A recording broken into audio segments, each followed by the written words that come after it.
Hi everyone, welcome to my channel cook with Manasa. ಇವತ್ತು ನಾನು ರವಾ ಕೇಸರಿ ಹೇಗೆ ಮಾಡೋದನ್ನು ಶೇರ್ ಮಾಡ್ತಿದ್ದೀನಿ. ಫಸ್ಟ್ ಪ್ಯಾನಿಗೆ 2 ಟೇಬಲ್ ಸ್ಪೂನ್ ಗೀ ಹಾಕ್ಕೊಬೇಕು. ಮತ್ತು 1 ಸ್ಪೂನ್ ದ್ರಾಕ್ಷಿ, 1 ಸ್ಪೂನ್ ಗೋಡಂಬಿ ಹಾಕ್ಕೊಂಡು ಲೋ ಫ್ಲೇಮಲ್ಲಿ 1 ನಿಮಿಷ ಫ್ರೈ ಮಾಡಬೇಕು. ನಂತರ 1 ಕಪ್ಪಷ್ಟು ರವೆ, ಅದನ್ನು ಅಷ್ಟೇ ಲೋ ಫ್ಲೇಮಲ್ಲಿ ಚೆನ್ನಾಗಿ ಗೋಲ್ಡನ್ ಬ್ರೌನ್ ಬರೋವರೆಗೂ ಚೆನ್ನಾಗಿ ಫ್ರೈ ಮಾಡ್ಕೋಬೇಕು. ಚೆನ್ನಾಗಿ ಅರೋಮಾ ಬರಬೇಕು, ಗಮ್ಮಂತ ವಾಸನೆ ಬರಬೇಕು. ಆಮೇಲೆ ಅದೇ 1 ಕಪ್ ರವೆಗೆ ನಾನು 3 ಕಪ್ಪಷ್ಟು ನೀರು ಹಾಕ್ಕೊತಾ ಇದ್ದೀನಿ. ಅದು ಬಿಸಿನೀರನ್ನು ಹಾಕ್ಕೊತಾ ಇದ್ದೀನಿ. ಗಂಟಿಲ್ದಿರೋ ಹಾಗೆ ಮಿಕ್ಸ್ ಮಾಡ್ಕೋಬೇಕು. ಎಲ್ಲ ಮಿಕ್ಸ್ ಆಗಿದ್ದಾದಮೇಲೆ 1.5 ಕಪ್ಪಷ್ಟು ಶುಗರ್ ಹಾಕ್ಕೋಬೇಕು.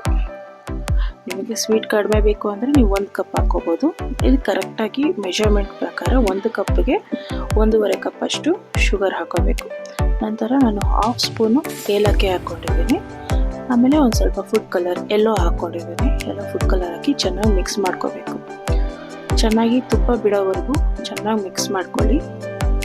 ಚೆನ್ನಾಗಿ ಮಿಕ್ಸ್ ಮಾಡಿದಾದ್ಮೇಲೆ ತಿರ್ಗಾ ಲಾಸ್ಟಲ್ಲಿ 1 ಸ್ಪೂನು ತುಪ್ಪ ಹಾಕ್ಕೊಂಡು ಸರ್ವ್ ಮಾಡ್ಕೊಳ್ಳಿ. ಹೇಗಿದೆ ಅಂತ ಕಮೆಂಟ್ ಮೂಲಕ ತಿಳಿಸಿ. Thank you.